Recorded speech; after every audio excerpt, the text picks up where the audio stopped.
Good afternoon everyone, this is me right Nepal and welcome back to my channel. I'm gonna hunt you down. Yeah, I ain't playing around. I'ma take your crown.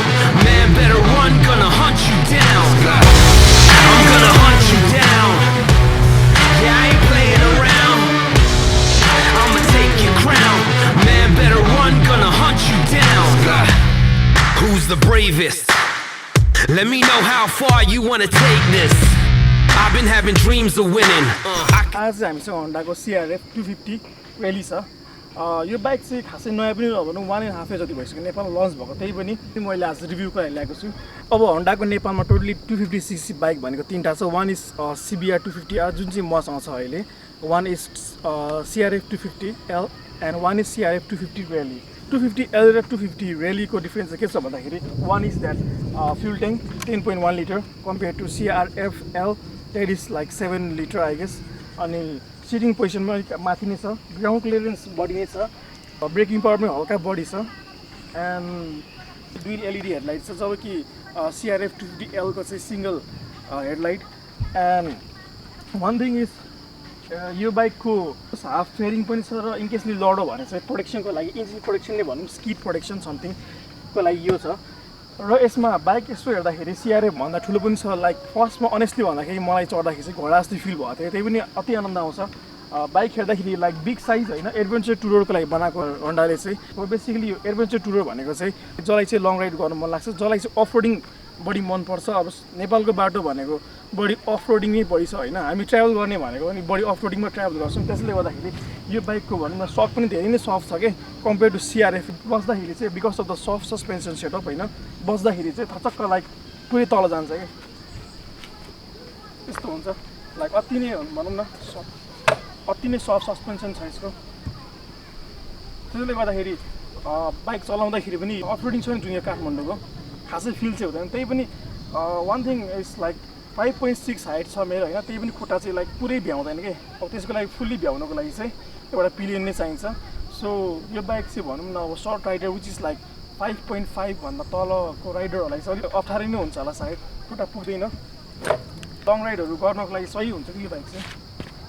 Unlike the CBR 250 जुन चाहिँ इन्डियाबाट आउँछ, यो bike चाहिँ Thailand made हो, इन्डियाबाट चाहिँ आउँदैन, इन्डियामा चाहिँ छैन यो बाइक होइन। त्यसले गर्दाखेरि चाहिँ यसको प्राइस पनि अलिक बढ्ने छ normal to other bikes in this segment. Cross fire होइन, क्रस एक्सको कम्पेयरमा अति नै भनौँ न प्राइस बढ्ने छ, विच इज लाइक 13,25,000 होला अहिले मार्केट प्राइस चाहिँ। त्यही पनि होन्डा हो होइन, होन्डा भन्दैमा त्यत्रो प्राइस अलिक बढी नै भयो जस्तो लाग्यो फर मी। 250 जस्तोसुकै भए पनि 250cc भनेको 250cc नै हो एन्ड त्यो होन्डाको बाइक हो, प्रिमियम सेगमेन्टको बाइक हो। अनि त्यो होन्डाको बिल्ड क्वालिटीमा चाहिँ लाइक देयर इज नो अनि सङ्ख्या होइन।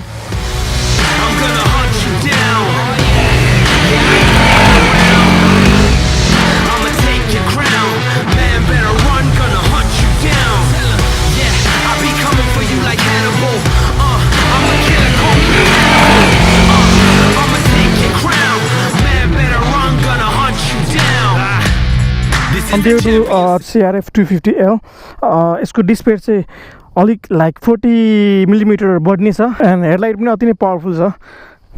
डिस्प्ले चाहिँ fully digital, speedometer, fuel indicator, total kilometer run होइन एन्ड टाइम, ABS हुन्छ, ड्युल च्यानल, अफ गर्नु मिल्छ तर रियरको मात्र अफ गर्नु मिल्छ। एन्ड दिस एमर्जेन्सी लाइटको लागि चाहिँ यसरी होला, आई डोन्ट नो यार कसरी अफ गर्छ। अगाडि चाहिँ इन्भर्टेड सक हो, पछाडि चाहिँ रियर मोनोसक, अति नै सफ्ट छ सस्पेन्सन यसको if you compare with the CRF।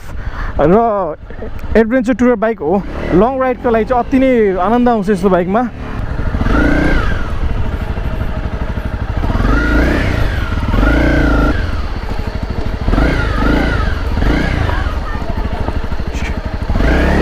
ओ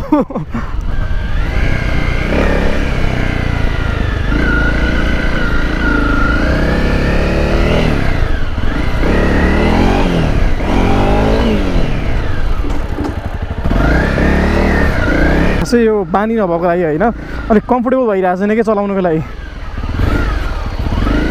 मतलब यो बाइक यस्तोमा चलाउनुलाई अति नै आनन्द आउनुपर्ने। शिट म्यान, यहाँ चाहिँ पानी परिरहेछ। सो आई गेस अब यहाँबाट चाहिँ फर्किन्छु म।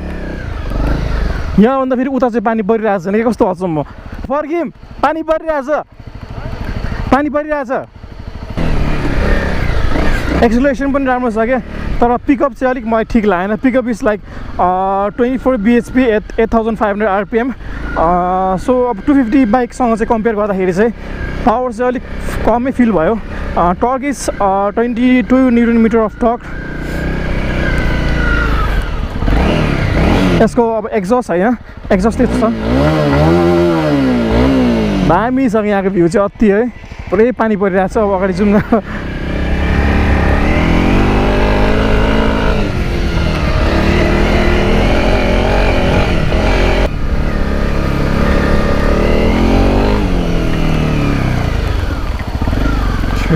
एक्सट्रिमली स्लिपरी क्या यो रोड, एक्सट्रिमली स्लिपरी। मेरो बाइक भएको भए त अति नै चिप्लिन्थ्यो यो रोडमा। यो बाइकको चाहिँ अलिक पनि नचिप्लिने क्या, हुनु त टायर पनि त्यस्तै छ। पल्सर 250-220लाई अति नै गाह्रो भइरहेछ आउनुको लागि चाहिँ।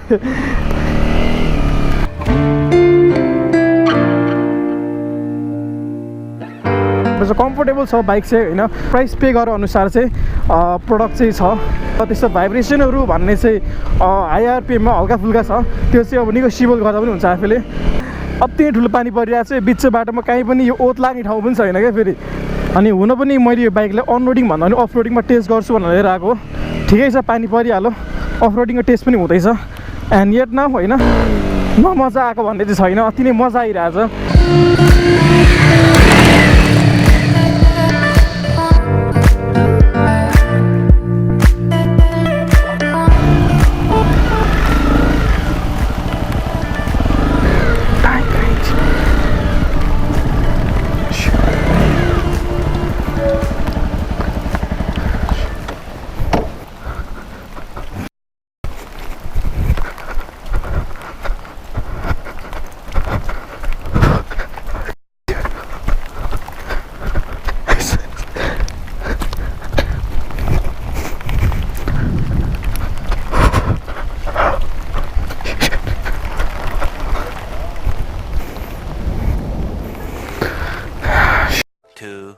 Years later.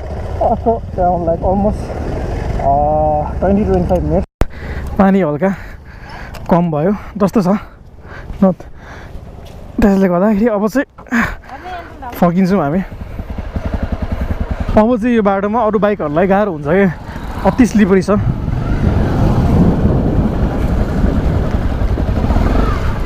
कतिको चिप्लिरहेछ बबाल। फ्युल ट्याङ्क चाहिँ ठिकै हो यसको, 10.1 लिटर। तर अझै बढी भइदिए कोही टुरिङ गर्न सजिलो हुन्थ्यो, किन भन्दा लङ राइड जाँदाखेरि पेट्रोलको समस्या अलिकति हुन्छ नि। लाइक जति ठुलो ट्याङ्की भयो उति नै लाइक रोकिराख्नु पर्दैन कि बाटोमा। यसको ब्रेकिङ पावर पनि अति नै राम्रो छ, you can obviously feel it. आउँछ क्या दामी काम भएन क्या।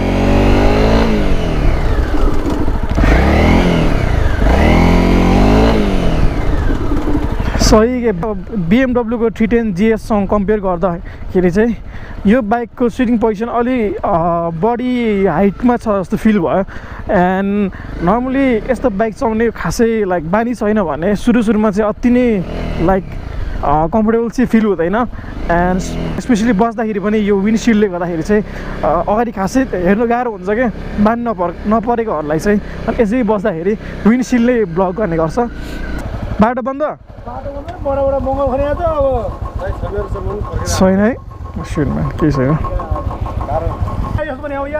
माटो चाहिँ यहाँ यो सर्दै सर्दैन, त्यो मोटरसाइकल छ नि है, सर्दैन।